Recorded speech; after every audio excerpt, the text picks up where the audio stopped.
E con il volo, buongiorno a tutti, era Grande Amore su Studio 90 Italia, solo musica italiana, pronti anche oggi per parlare di chef, pasticceri, di ricette. E quest'oggi sono molto contenta di ospitare Ernesto, gelateria e pasticceria di Catania, lungomare di Catania. Chi non conosce Ernesto, vorrei salutare Anna, vorrei salutare Floriana che non si vede ma c'è.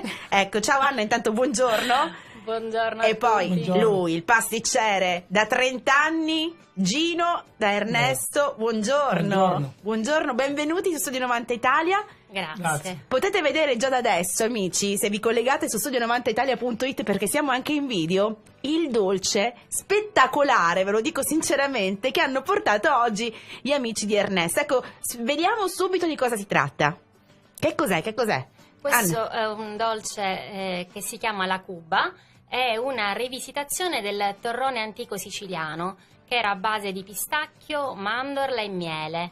Pensate che storia pazzesca. Tra poco, tra l'altro, lo chef, il pasticcere, ci racconterà un po', ci svelerà la ricetta, insomma, di questo dolce. Però prima di parlare della ricetta, io vorrei conoscere un po' meglio Ernesto, perché tutti noi siamo andati da Ernesto, andiamo da Ernesto. Esistete da molto tempo, da quanto tempo? Da più di 40 anni. Ecco, di cosa si occupa Ernesto principalmente? Sveliamo a chi magari non lo sa. Pochi, saranno pochi, Allora, Ernesto nasce come gelateria sul lungomare, è stato fondato nel 74 da Ernesto Risita, dopo qualche anno l'ha rilevato mio padre, Franco Urzi, che a tutt'oggi con tanta passione porta avanti il locale. E lo salutiamo, dai, ci starà ascoltando, guardando, quindi lo salutiamo. Ed è sicuramente il nostro pilastro. Poi nel tempo mio padre ha iniziato a proporre la pasticceria, la tavola calda, fino ad aprire al primo piano il ristorante, quindi anche il servizio catering e tutto ciò che ne deriva. Senti Anna, ma qual è il segreto di Ernesto? Il segreto di Ernesto secondo me è il successo, proprio il segreto del l'equilibrio successo. tra tradizione e innovazione. Noi cerchiamo sempre di recuperare e mantenere gli antichi sapori, senza però stravolgerli sì, totalmente. senza stravolgerli, però allo stesso tempo c'è sempre un pizzico di innovazione, sempre un andare avanti guardando però al passato. Quindi la tradizione riportata ai nostri giorni praticamente. Assolutamente sì. Allora, tra poco parleremo ancora di Ernesto, della pasticceria, gelateria, tavola calda e quant'altro, però adesso, caro il mio Gino pasticcere, tra l'altro Doc, parliamo di questa Cuba con la Q. Cuba con la Q. Cuba con la Q. Ecco, quindi facciamo partire la nostra base ufficiale, così Gino ci svelerà un po' il segreto della Cuba. Cuba con la Q, mi raccomando. Quando andate da Ernesto, Cuba con la Q. Prego. Guarda, questo è un semifreddo a base di ricotta e pistacchio. Sì. Io sono sempre fissato nella tradizione e mi voglio allontanare dalle nostre origini. Per questo ho messo in alto una ricetta a base di pistacchio e ricotta. Quanto tempo ci vuole per preparare questa Cuba? Una mezz'oretta. Ah, quindi non è... Una mezz'oretta. Ok. Questo è un semifreddo a base di fruttosio e miele. Sì. È una base fatta da me, appunto con semifreddo di ricotta e con inserimento di pistacchio di bronzo. Come si prepara poi? Cosa si fa? Cosa si deve mescolare? Si mette della panna in planetaria, Sì. si fa una panna semimontata e si incorpora piano piano della ricotta.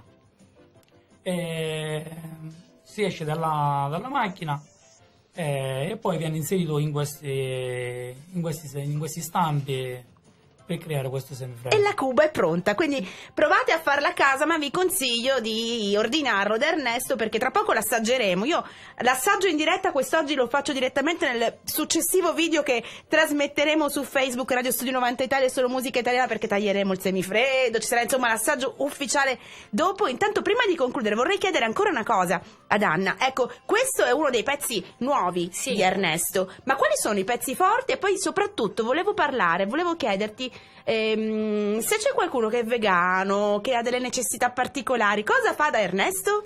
Allora, Ernesto propone, oltre ai 60 gusti di gelato, tutta una linea dedicata al benessere, quindi gelati vegani certificati, gelati dolcificati con la stevia, gelati di soia, gelati senza glutine.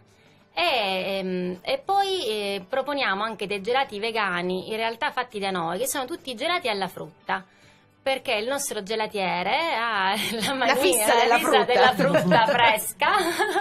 Avrà chissà un accordo col fruttivendolo. Confessa Gino, confessa. No, io una mia scelta perché noi in Sicilia non manca la frutta. È vero. Cioè, allora io sono fissato sulla frutta, perciò per questo E fa anche bene, dai, Sì, diciamolo, sì, alla fine. assolutamente. È sana, una cucina. frutta naturale. Quindi un gelato che deve avere pochi ingredienti, ma sicuramente di qualità. Ma il gelato che va più forte da Ernesto qual è? Attualmente il gelato di nocciole e pistacchio. Quindi nocciole e pistacchio al top, su Sì, tutto. sicuramente. La tradizione pistacchio, poi insomma voglio dire... Sì, il nostro pistacchio di Bron. Poi c'è il gelato di ricotta, che è diciamo un must da sempre. E poi tutti i gusti, insomma, alla frutta, soprattutto ora in estate. E pasticceria invece so che va molto forte anche il semifreddo alle mandorle. Le mandorle e la croccolosa al pistacchio. Ecco, a proposito di pistacchio. Quindi se noi andiamo da Ernesto, cosa ci consigli? Ecco, un menù da Ernesto. Cioè io vado da Ernesto. Anna, cosa mi consigli di prendere da Ernesto? Guarda, è difficile. Lo so, infatti l'ho messa in crisi praticamente. Perché ti direi la granita, Sì. tra l'altro variegata in tantissimi gusti. Quest'anno ha proposto anche la mela verde. Pensa un po'. Poi in base alle Tutta- stagioni lui propone la granita di arancia, di melograno, di insomma seguiamo diciamo il passo. Poi Bisogna arrivano vedere. anche i gelsi, immagino, Ora, chiaramente, li stiamo no? aspettando. Quindi- Li stiamo Bisogna- aspettando perché aspettiamo il primo insomma ora è arrivato il caldo e quindi riusciremo ad acquistare i gelsi. Insomma, amici, andate a trovare, allora andate a colazione magari con la granita. Raviola di ricotta. C'è pure oh, scusate, perché vabbè, bisogna trascorrere dei giorni per provare la cucina di Ernesto, dal dolce alla granita, alla tavola calda, al ristorante, catering, insomma, di tutto. Gli di più. arancini, la cipollina, la melenzanina, che è una cipollina fatta con le melenzane. Pensate un po'. E mi ha pure svelato, Anna, lo diciamo in diretta, che suo papà ha una fissa, diciamo, per gli arancini. Quindi questi arancini sono lavorati tantissimo e anche Sì, molto bene. Lui sostiene che il ragù debba cuocere 8 ore, come si faceva effettivamente una volta o come si fa tuttora a Napoli, perché lui punta anche sulla digeribilità del prodotto. Come dice anche un grande chef stellato, il piatto buono poi si riconosce il giorno dopo. Esatto, esatto. Io vi ringrazio tantissimo. Quindi ripetiamo ancora una volta, la cuba, quali sono gli ingredienti di questa cuba? Allora è un semifreddo a base di ricotta e di Il pistacchio di Bronte. è un croccantino alle mandorle, una cubaita in realtà. E so che in mezzo c'è anche qualche scorza di qualcosa. Sì, Vediamo il Ho segreto. voluto mettere in più la nostra Sicilia. Ho messo delle scorze di arancia e limone Quindi il per tocco, rendere un il po' più tocco- profumato il dolce. il tocco di Gino del pasticcere di Ernesto. Io vi ringrazio per essere Grazie stati con a te, me. Paola. Grazie Anna, grazie Gino. È stata una Salutiamo. perfetta padrona di Sì, casa. salutiamo Grazie, anche Floriana. lei, Floriana. Grazie, dai. Floriana. La Per aver macchina organizzato c'è. tutto. Per aver organizzato tutto. Noi torniamo tra pochissimo. Mi raccomando, andate a trovare gli amici della pasticceria, gelateria, catering, insomma, ci vuole Ernesto. Ecco, abbiamo detto Ernesto. tutto. Ernesto, a lungomare di Catania. Ciao, grazie per essere stati con noi. Grazie a Grazie. voi.